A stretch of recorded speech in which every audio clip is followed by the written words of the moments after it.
Before we start this fifth and last video in my rookie managers top 5, I just want to recap on the first 4. The first one is try to turn your attention to the team collectively. You're no longer an individual contributor. You have to think collectively about you and your team. The second thing is focusing everyone on delivering a result, removing as many distractions as you can and getting you and your team just focused on the result that you need. The third thing is setting expectations. What do you expect from your team? What can the team expect from you? And then the fourth thing is setting a really good discipline around coaching and driving improvement in your team, both individually and collectively. Now, this last video is more about you personally. When you set out on a leadership and management journey, it can be exciting, it's extremely rewarding, but it can also be extremely challenging.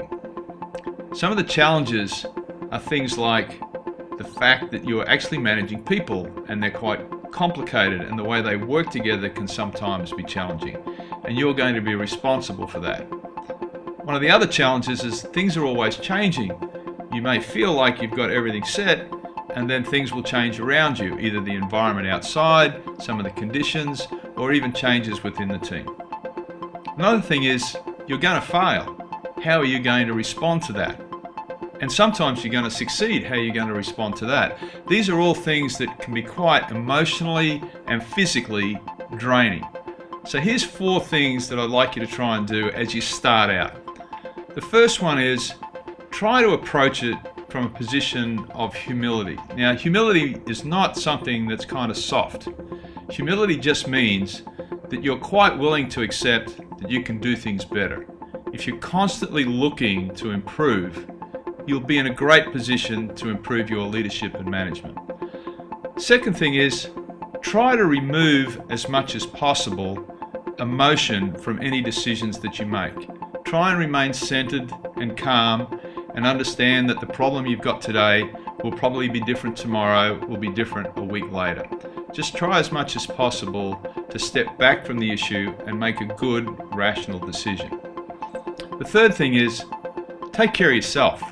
I mean, if you push yourself too much emotionally and physically, ultimately your leadership and management is going to suffer. So whatever it is you do to keep yourself physically in good shape and mentally balanced and centered, try to use those things and go down that path. And the final point is this: while you might want to take advice from mentors, peers, and even your team, ultimately it's your team, you make the decisions, and you own what you're doing. I hope these 5 videos have helped set you up to have a good start to your profession as a leader and a manager. For more information on developing your leadership and management skills, visit my website, braggy.coach.